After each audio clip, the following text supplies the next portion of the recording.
దేవుని మాట కార్యక్రమానికి ప్రతి ఒక్కరిని ప్రేమపూర్వకంగా ఆహ్వానిస్తూ ఉన్నానండి. దేవుని పేట ప్రతి ఒక్కరికి వందనాలు.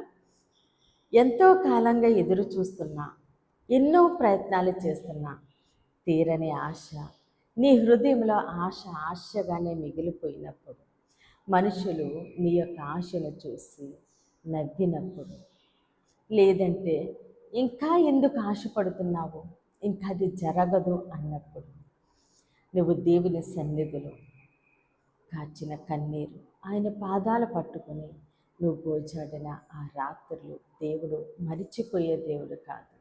దేవుడు అంటున్నారు ఈరోజు నీతో, నీ ఆశ నేను తృప్తిపరుస్తూ ఉన్నానని.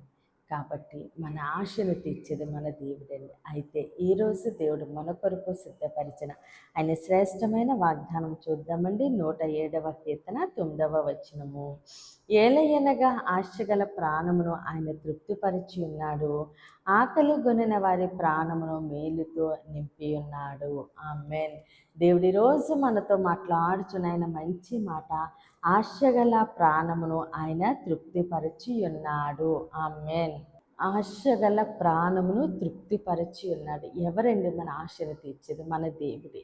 ఎందుకంటే మన హృదయాన్ని చూసేది మన దేవుడే. మన హృదయంలో ఉన్న ఆశ మనము ఎన్ని ప్రయత్నాలు చేసినప్పటికీ, ఎంతగా ఎదురు చూసినప్పటికీ పొందుకోలేనిది మన దేవుని వల్ల తీర్చబడుతుందండి. ఎందుకంటే ఆయన మన ఆశను ఎరిగిన దేవుడు, మార్గాలు సరళము చేసే దేవుడు. ఇంతవరకు నువ్వు ఏ ఆశతో ఉన్నావు? నీ వివాహ విషయంలో, ఉద్యోగ విషయంలో, వ్యాపార విషయంలో, పరిచర్య విషయంలో, ఏ విషయంలో ఆశ కలిగి ఉన్నావో దేవుడు అంటున్నారు, ఇదిగో సమయం వచ్చిన్నది, నేను నీ ఆశను తృప్తిపరుస్తున్నాను అని దేవుడు సెలవిస్తూ ఉన్నారు. దేవుడు మాట ఇస్తా అన్నారు. నీ హృదయాన్ని తేటగా చూసే దేవుడు. నీ యథార్థతను బట్టి, నీ యొక్క విశ్వాసమును బట్టి, నమ్మికను బట్టి దేవుడు నీ పక్షంగా ఉండి నీ ఆశను ఆయన నెరవేరుస్తున్నారు. అయితే మనము దేవుడిచ్చిన వాగ్దానం ఎందు నమ్మిక ఉంచాలి. ఎవరు ఎన్ని అన్నప్పటికీ, మన పరిస్థితి చూసి నవ్వుకున్నప్పటికీ, నీ ఆశ ఏంటి, ఇది జరుగుతుందా, ఇది జరగదు, నీది దురాశ అని ఒకవేళ మనుషులు వాళ్ళ యొక్క మాటలతో గాయపరిచినప్పటికీ, నిందించినప్పటికీ, అవమానపరిచినప్పటికీ, హేళనగా మాట్లాడినప్పటికీ, చూస్తున్న దేవుడు తప్పక కార్యం చేస్తాడని, ఆయన మన హృదయాన్ని తేటగా చూస్తున్నారని, మన హృదయంలోని ఆశను ఆయన తృప్తిపరిచే దేవుడని విశ్వాసంతో ప్రార్థిస్తూ ఉండగా, మనము మన దేవుని పాదాలు పట్టుకుని గోజాడదామండి.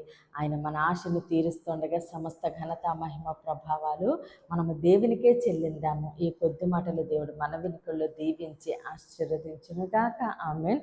ప్రేర్ చేసుకుందామండి. అందరూ కనులు మూసుకొని ప్రేర్లు ఏకీభవించు. మహోన్నతుడ, మహాగణుడ, పరిశుద్ధుడా, నీకే స్తోత్రాలు, వందనాలు దేవా. తండ్రి ఇచ్చిన వాగ్దానం మా జీవితాల్లో నూరెంతలుగా ఫలించునుగాక. దైవజనులు, వారి కుటుంబాలు, సంఘాలు, పరిచర్యలు యేసు నామములని దీవించబడునుగాక. యెరూషలేముకి యేసు నామములని క్షేమము కలుగునుగాక. ఈరోజు పుట్టినరోజు, పెళ్లి రోజు జరుపుకుంటున్న ప్రతి ఒక్కరికి సంవత్సరం ఒక ఆశీర్వాదకరముగా ఉండునుగాక.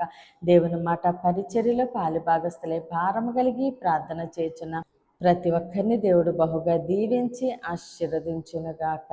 మోయబడిన ప్రతి గర్భము యేసు నామములని తెరవబడునుగాక. ఎగ్జామ్స్ రాసిన ప్రతి బిడ్డకి యేసు నామములో గొప్ప విజయము కలుగునుగాక. యవ్వన బిడ్డలకి యేసు నామములో మంచి భవిష్యత్తు కలుగునుగాక.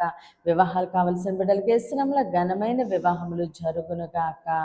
అయ్యా, ప్రతి బిడ్డని నీ చేతులకు అప్పగిస్తూ చిన్న ప్రార్థన పాదసని చేర్చుకోమని యేసుక్రీస్తు అతి పరిశుద్ధ నామమునందు బ్రతిమాలి వేడుకుంటున్నాం మా తండ్రి. Amen, amen, amen. దేవుడు మిమ్మల్ని, మీ కుటుంబాన్ని దీవించి ఆశీర్వదించునుగాక. ఆమెన్.